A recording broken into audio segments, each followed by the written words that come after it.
What's up, guys? Sean here, Blue Ridge Silverhound. Welcome back to another educational series video where we're going to talk about how you can actually do some research and find pricing data on coins that traditionally are not seen in the marketplace. Okay, these are going to be kind of like the new discoveries, right? New discoveries, or maybe coins that are pretty rare, especially the graded type, that typically doesn't show up on a regular basis on the auction circuit. Now, of course, the biggest, I guess, resource to finding pricing data in the short term, and this is within like the last 3 months, is going to be eBay. But there is a number of various other websites that caters a lot more to the higher end coins that traditionally sell for a few $100s and way up from there. You're going to find that a lot of the bigger websites like Heritage Auctions, who's been selling coins on the internet through its virtual, I guess, big time auction experience. Why be in a big crowded room with a paddle? When you could just be at the comfort of your own home and immersing yourself in the experience. Well, they've been doing that for quite a while. You could actually go back and see that they've been selling since about the year 2000, all right, give or take a year. So that's quite a while at this point in history, in just technological history. The internet became a lot more worthwhile of a tool after the turn of the century, whereas we always had the issues of dial up and all that stuff beforehand, or having to worry about, oh, who's on the phone? I'm trying to do this, do that, or go on the internet. So Heritage Auctions and a few other bigger auction houses have been around for about 20 years plus. So there is a tremendous amount of market data that is archived all the way since the beginning of time for those particular websites that you could utilize to get a first-hand knowledge of how much your coin is worth. I guess on more of less of an error variety level, but more so of a rarity level. If you wanted to, you could go back and take a look at the sales of some of the most rarest coins in existence, from the 1804 dollar to the 1894 Barber dime, among a few other rarities that exists out there. The 1799 large cent is another one that comes to mind. That one's prohibitively rare, but you're going to be able to get market data information on those coins. Now, because of how fluid the market runs, and then there's specific times within history where coins perform at the highest level, and then there's going to be times where they don't perform quite as good. You're gonna find that you're gonna have the entire range to work with if you're looking for pricing data and comps on some of those rare coins. So you'll see it at the best circa 2010, 2011, or even 2021 to now, which is only the last year or so, among a few other notable time periods since the year 2000. So using that always a great help, but also don't discount eBay for kind of looking at some of those archived pricing data from the last 90 days. All pricing that honestly will help you out tremendously because they're more in tune to today's market, all right, and today's economic kind of landscape and all that great stuff. Because the coin that you're interested in selling today, is worth X amount of dollars, but a year ago, maybe it sold for a lot more money than that. All right. We've seen kind of a slippage of collectibles all across the board. Now, there's still some pretty overperforming, I guess, sectors within collectibles. Comic books and coins and currency have been outpacing itself, even though that, say, video games and like collectible card games and sports cards have all kind of dipped greatly. All right, so yeah, the market data tools to help you find out how much coins and stuff have sold for is indispensable. Me personally, I use eBay's TerraPeak which is a built-in system. If you're a seller on eBay, you could access Terapeak really easily within the eBay seller portal. But also, there's some other secondary kind of websites you could use. A good free one I like to use because I use it through sports card sales is 130 Point. It's a fantastic resource, but the caveat to it is you could only pull up the last 90 days of sales activity. But how about that one sale that we've all heard about from way back in January, only like 6 months ago? That wouldn't show up on 130 Points archived process. Another good one I like, but you will have to decide if you want to pay for the premium membership, is WorthPoint, where you're able to pick up sales of specific coins and specific errors and varieties. I think this is like one of the, if you're a regular seller on eBay and you sell quite a few items in volume, okay, that tool might actually be worth paying into on a monthly basis or a yearly basis, however you want to do it.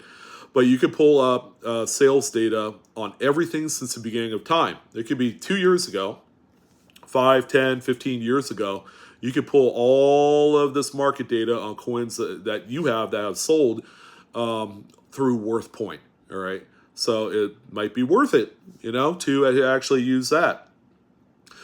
However, the last kind of thing that I wanted to talk about that I think is more relevant to a lot of people is, Sean, I have this coin that I had discovered, or it may not be directed to me at all. It's just you had found a coin, and a great example of this is the brand new 2022. And yeah, I'm going to be beating a horse to death with this topic, the subject coin. Wilma Mankiller Error, the big one that everybody has been enamored with here in the last few weeks. The first one that came to market on eBay sold for $300. The coin market and the way it works, especially for new discoveries, it could be on the variety side, like double dies, transitionals, things of that nature, or on the error side, coins like the retained CUD die breaks that you find on the new quarters and, die clashes and all the new stuff. Sometimes being first out to market can be a detriment to your sales plan. You found this really huge error, but do you actually want to be the first one to actually try and sell this thing when nobody else on the face of the planet who's into error coins have heard about that particular error? That's kind of like what we faced here with an individual that ended up selling one of these Wilma Mankiller quarters to the tune of $300. Let's see if I can pull up the actual listing. I'm not going to show it to you on screen, but this is pretty amazing. Some people have probably thought that $300 is too much for the coin to begin with. But the quarter itself hasn't been out quite that long. So I think I've gone too far here. Let me see, because I'm all the way, yeah. First reported sales of the Wilma Mankiller quarter actually goes all the way back to June 19th, which is pretty close to release at that point. But the first big error of the retained CUD obverse and the die crack reverse sold much later afterwards for $300. Can't find it on here. It's right around July 15th is when it's sold. And then following up that sale, there were a few folks that didn't really catch wind of the $300 sale that were selling the same coin, threw it out. They're like, ooh, this is an interesting quarter. I'm just going to go ahead and throw this out there for $50, for $75. That's a buy it now, which means you hit the buy it now button for the coin, you add it to your cart, you check out, and you're an owner. There was an example that sold for $50 on July 18th. Again, very under the radar in the error coin community, July 18th. Another one sold for $75. And then there was another example that sold on the 18th by the same individual that had bought, I believe, the $75 example, paid $600 and some odd dollars and some change for the double-sided error of that quarter. And that's more like it, as far as the actual market is concerned with that coin. But since then, there have been a few that have showed up. There is another example that sold on the 19th for $100. Oh, here it is. The first example that actually went public onto eBay as an auction format, which means it went on for 7 days, realized $360 with 12 bids. And this was actually for the single-sided retained cud, where it was right on top of Washington's head. But yeah, another person had undersold a coin for $100 on the 19th. Again, it's very early on for this coin, and a few people did know about it, but weren't quite 100% sure of what the value of the coin was. And then on July 23rd, we had another example that sold for a best offer. I believe for right around $650 for that one. And then since then, there hadn't been too many of them. The most recent example from this video was actually,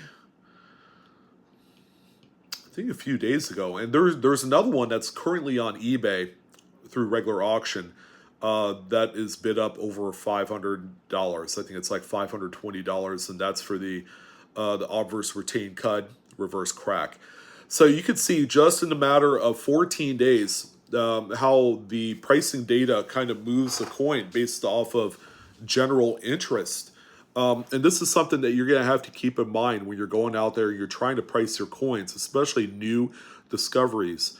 The U.S. Mint, as you guys know, has been putting out some unprecedented stuff out into circulation. Not in a good way for the people who are anal about quality and appearance of a coin. I mean, the U.S. Mint has been cranking out some errors as of late, and then they get injected into the marketplace all throughout the year. 2021 was an aberration of all things because there were a number of marquee errors, from the Crown die chip quarter to the Tuskegee Airmen burning building strike-through coins to the 2021 Lincoln Cent retained cud, which blew everybody away by its appearance and how people thought, wow, this thing shouldn't have left the mint in this state.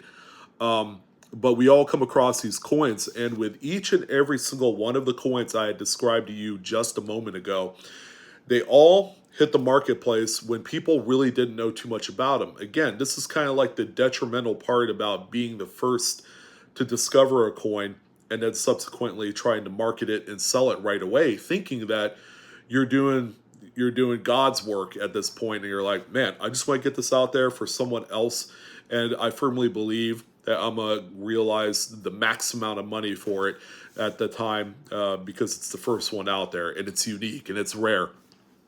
Where it's not like sports cards, where your first like 5 to 7 days of a new release of a product for basketball or football or baseball or whatever the case is, you're going to realize the most amount of money the first 5 to 7 days.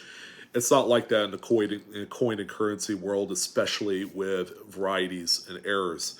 And that's something you guys need to know. So at this point, how do you price out brand new coins with absolutely virtually no comps? All right, that's a tough one.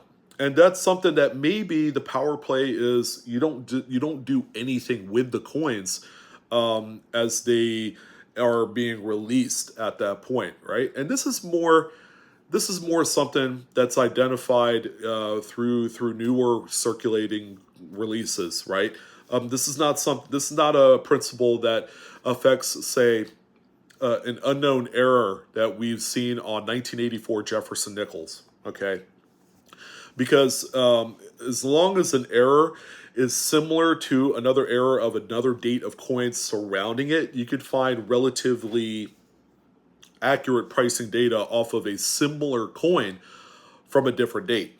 All right. Whereas the brand newer coins, we're seeing all sorts of weird stuff that have kind of like their own nickname. Again, the Crown die chip, the burning building strike through, the drooling chin Washington quarters that we're seeing for 2022.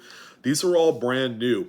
And there's nothing else quite like it. So your best bet And you're going to have to figure out, one of these two different methods of making a power play move to sell these. Is, do you just wait, let a few of them sell, which seems to indicate on some of the bigger error discoveries, those particular coins need a few sales to get out there, so that way they could establish a price point in the marketplace for that particular error. We've seen that again on all the brand new releases from the last 2 years. All of the first examples sold for just a song and a dance, but after, say, like 4 weeks, 2 months, those same coins end up hitting kind of like its own stride in the marketplace, and they're all of a sudden at this peak level of performance, and that's where you want to be at. So sometimes the best move is not to do anything at all and just simply keep track of the market for your brand new discovery coins. Now, another thing to consider, seeing this out, that there are some new errors that are being found and new varieties that are being discovered, where you could find similar type of other examples, maybe in a different date, that you could kind of use to help price out your coin. Again, not the best or most reliable, because if we're talking about a coin, an error that was found in greater numbers the year before, but this year there's less and less of them, and there's maybe the die crack or chip is bigger than what it was last year, or things of that nature. You have to keep in mind the rarity component, the multiplier, so to speak, of how much a coin like that would be worth today compared to what it was worth last year, when maybe only 500 of them were discovered, but this year there have been 10 discovered. So obviously there's going to be a big pricing discrepancy from this current date to what it sold for last year. All right, same, die clashes is a great example. We see die clashes on just about virtually every single date of Lincoln Shield set. But which particular date do we see it show up the least? It's going to be that particular date that's going to command a little bit more money in the marketplace, because the people that collect into these type of errors, they collect by date. They want one of each date since the beginning of that particular series. And that's kind of like how it all works, So hopefully I was able to provide a little bit of insight on how to price out coins where there's virtually no comps. Again, it's really being in tune to the marketplace. That's going to help you become successful, because if you're able to constantly, if you say at the beginning of the morning or at one designated time in the day, if you were able to go on eBay and take a look at past sales from the last 24 to 36 hours, a time period which you haven't touched yet, and notice and track the pricing of these coins. Is it trending up? Is it going down? Because if you're using trending pricing data and graphs and doing all that stuff on your own, you're going to be able to gauge when a appropriate time is to say slip your coin onto eBay or some other site where it's going to realize the most amount of money. Because you don't want to wait till that coin kind of wanes off in popularity and the price dips, and it dips further. A coin that used to sell for $200 is now right around $100, and you're sitting there waiting like, oh, this is gonna get hot, and we just gotta wait until the holiday time of the year, when collectors come back into the hobby and they're spending more money. Don't treat it like that, because with coins, people at one point were totally 100% interested and invested in 2021 coinage until that calendar flips, ladies and gentlemen. And then guess what? They have a new bright shiny thing that they're looking through, and they're going to forget all this 2021 mess. It's like, man, the 2022, that's where it's at. That's where I would be putting all my efforts. And guess what? With the multitude of various errors that have shown up already this year, people have clearly put 2021 in the rear view, and we're beginning to see coins like the Crown Die Chip. They don't sell for over $100 anymore. All right, they're $75 to $100. The Tuskegee Airmen at one point used to sell as high as $300. Not anymore. Things like that. So keep in mind there are expiration dates to these coins as the newest and brightest thing pops up. So that's why I want to talk about. That's an important part of realizing and kind of really recognizing how the coin market works and how you can best utilize it so that way you can maximize selling success and effectiveness. Because as we get into the holidays, yes, more people are going to be coming back into the hobby. They're going to be coming back from vacation and all that stuff. They're about ready to hit the show circuit hard, coming up with Long Beach and a few other events here sooner or later within the next month or two. And then it's going to be game on. All right. People are going to be all over the online whatever, and they're going to be buying up coins. So you need to, just do your market research and your data. Utilize all these tools to look at archived reports and stuff like that, and look at similar type of coins to what you have to gain a better understanding of how much you should sell it for. That's going to go ahead and do it for this one. I'm your host, Sean, with Blue Ridge Silverhound. Thank you guys again for tuning in. We'll be back on with the live coin Q&A event this evening, 5:30 Pacific, 8:30 Eastern. Come join us as we talk about some of the biggest, brightest, awesomest coins that people have found going through circulation or cherry picking at the show or shop. So that's going to go ahead and do it. Thank you guys again. Love you guys. Blue Ridge Silverhound is out for the day. All right. See you guys.